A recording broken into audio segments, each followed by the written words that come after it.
et à tous. Donc nous allons discuter brièvement de quelques propriétés de vecteurs des rangs. Euh, donc on se rappelle que le vecteur des rangs, c'était lié à des n variables IID. Et quelles sont les propriétés qu'on va regarder aujourd'hui? Donc premièrement, des propriétés d'indépendance entre le vecteur de rang et la statistique d'ordre. Donc c'est le théorème 3.17 qui nous donne ceci. Donc soit x1, xn, des variables aléatoires indépendantes et identiquement distribuées de la continuée de statistiques d'ordre x étoile. Et Rx, ça va être le vecteur de rang de cet échantillon. Alors, Rx et x étoile sont indépendants. Et puis, en plus, la statistique des rangs, le Rx, est distribué uniformément sur les permutations à n éléments. Comme la loi est continue, donc là la démonstration, comme la loi est continue, donc il n'y aura pas d'ex aequo, et donc bien sûr, comme la statistique de rang, c'est l'inverse de la permutation sigma qui ordonne les éléments, ces valeurs sont dans des permutations, donc effectivement, c'est la valeur d'un sigma n. Et puis, de la même manière, donc Rx, c'est l'inverse de sigma, donc montrer que Rx est uniforme sur sigma n, c'est la même chose que montrer que sigma est uniforme sur sigma n. Et puis montrer que Rx est indépendant de x étoile, ou ça peut se reformuler comme x étoile est indépendant de sigma, puisque sigma est lié à Rx. Et donc, premièrement, pourquoi les xi, pourquoi le sigma suit une loi uniforme? En fait, voyons un exemple. Donc on va prendre le cas n égale 3. Qu'est-ce que ça veut dire que sigma suit une loi uniforme sur sigma n? Ça veut dire que toutes les permutations sont aussi probables. Par exemple, quelle est la probabilité qu'on a cette permutation qui ordonne les éléments? Si c'est la permutation c'est 1, 2, 3, c'est que c'est x1 il est inférieur à x2 et inférieur à x3. D'accord. Là, c'est une autre permutation, 1, 3, 2. Donc, la probabilité de cette permutation, x1 est donnée par la probabilité de cet événement, x1 inférieur à x2 inférieur à x3. La probabilité que ce soit cette permutation qui ordonne les éléments, ça veut dire que la probabilité de ce sigma qui est 1, 3, 2, ça va être la probabilité de l'événement que l'échantillon est effectivement ordonné par cette permutation-là. Mais celle-là, la première est la même que la deuxième. Pourquoi? Parce que les variables sont indépendantes, sont de la même loi, donc sont interchangeables. D'accord? C'est une question de loi. Donc x2 c'est inférieur à x3, x3 inférieur à x2, puisqu'ils sont indépendantes, ça va se passer pareil. Pareil pour toute autre permutation imaginaire. Par exemple, la permutation 2 en 3, on peut interchanger les variables, donc la probabilité que x inférieur à x3 inférieur à x2, c'est la même que la probabilité que x2 inférieur à x1 et inférieur à x3. Donc c'est la même, et comme ça on peut énumérer toutes les permutations possibles. Il n'y en a aucune qui soit de probabilité plus grande parce que ça provient d'un changement des deux variables qui sont indépendantes et de même loi. Et donc finalement, tous ces événements ont la même probabilité, tous ces événements épuisent l'ensemble d'événements possibles. Donc il y en a 6, 1, 2, 3, 4, 5, 6 en tout. Elle épuise l'ensemble complet d'événements possibles. Donc chacune a probabilité 1 sixième. Ça veut dire que la probabilité de petit sigma permutation 1, 2, 3 égale 1 sixième. Permutation 1, 3, 2 c'est 1 sixième. Permutation de 2, 1, 3, 1 sixième. Permutation de 2, 3, 1 sixième, ainsi de suite. Et donc finalement, pour tous les sigma de sigma n, la probabilité que sigma qui ordonne les éléments soit égal à S, c'est la même chose pour tous les S. Ça veut dire que c'est 1 sur cardinal de celui-là qui se trouve être n factoriel. Maintenant, montrons que la permutation qui ordonne et la suite ordonnée sont indépendantes.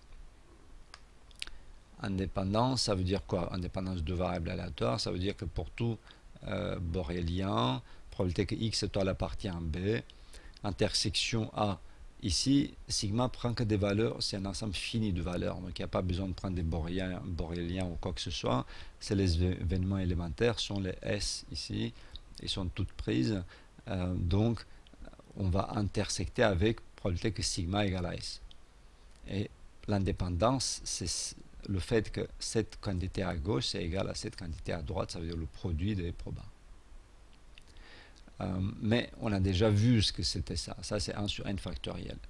Donc, si on multiplie tout le monde par n factoriel, ce qu'il faut montrer, c'est que celui-là, ça va simplifier. Donc, probabilité que x étoile appartient à B, ça va être n factoriel, probabilité que x étoile égale à B, fois probabilité que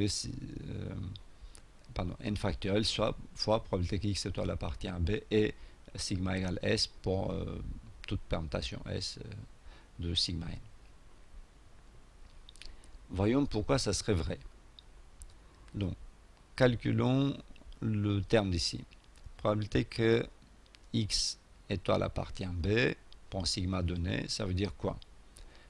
D'abord, sigma égale à S, ça veut dire que la permutation S ordonne les éléments. Ça veut dire que x de S1 inférieur à x de S2 est inférieur jusqu'à x de Sn. Ça, c'est la transcription du fait que sigma égale à S. Et puis, x étoile appartient à B, c'est rien d'autre que dire l'ensemble ordonné, c'est ça x étoile, appartient à B. Très bien.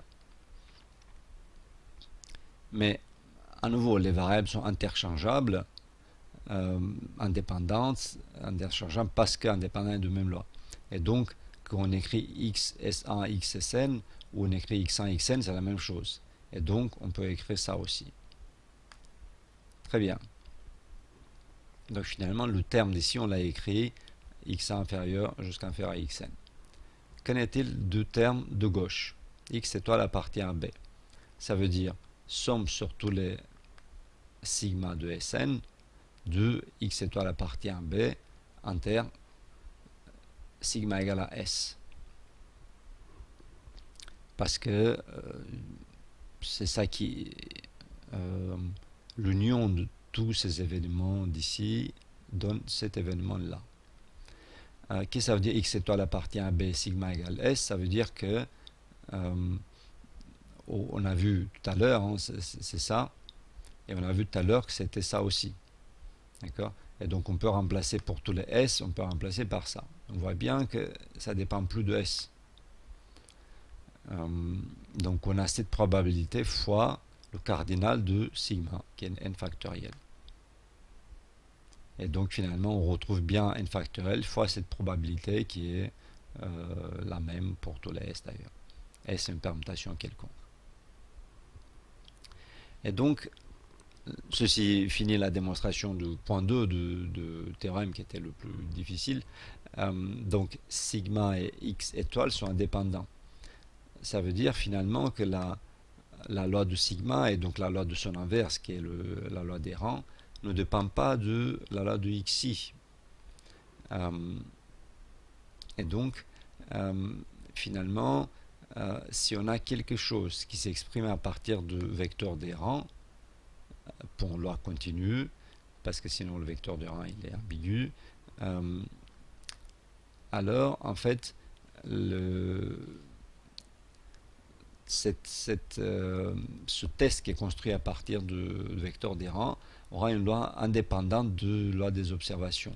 Et donc c'est effectivement ça qui est utile pour construire les tests. On a besoin que on ne veut pas avoir besoin à utiliser des informations sur la loi des observations parce que justement on est en statistique non paramétrique, on veut utiliser aussi peu d'informations que possible.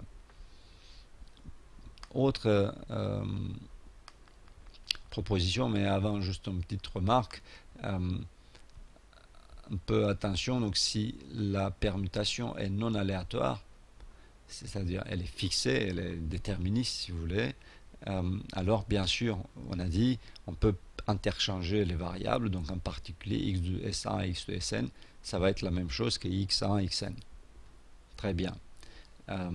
Mais ça c'est pas vrai si la permutation est aléatoire. parce qu'alors elle peut par exemple être corrélée d'une certaine manière avec x1 et xn, elle peut dépendre de x1 et xn. Donc si elle n'est pas indépendante, alors ça ne va pas marcher, ça ne marche pas, parce qu'en particulier, par exemple, si on met ça la permutation qui ordonne les choses, on voit bien que x1 et xn ne peut pas avoir la même loi que x sigma 1 x sigma n. Pourquoi?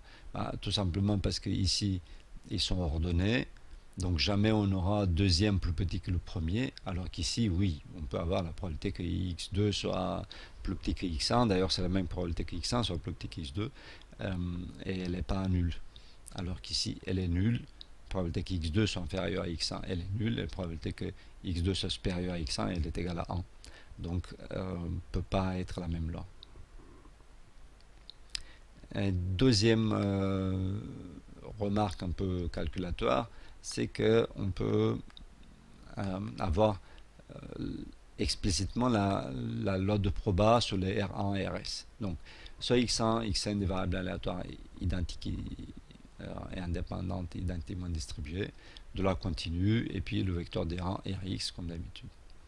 Alors pour tout ensemble, pour tout entier S qui donne un ensemble de rangs, pour toute suite de rangs distants pris dans un n, alors probabilité que R1 et R2 jusqu'à Rs soit égal à R1 et Rs, c'est la même, et c'est égal à ce nombre-là, donc indépendamment des rangs pris.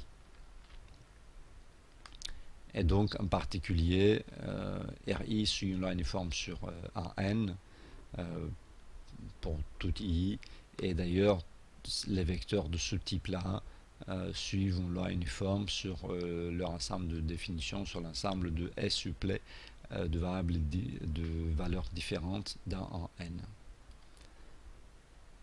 La démonstration, donc on va voir quelques cas particuliers, ça aide beaucoup à comprendre les choses.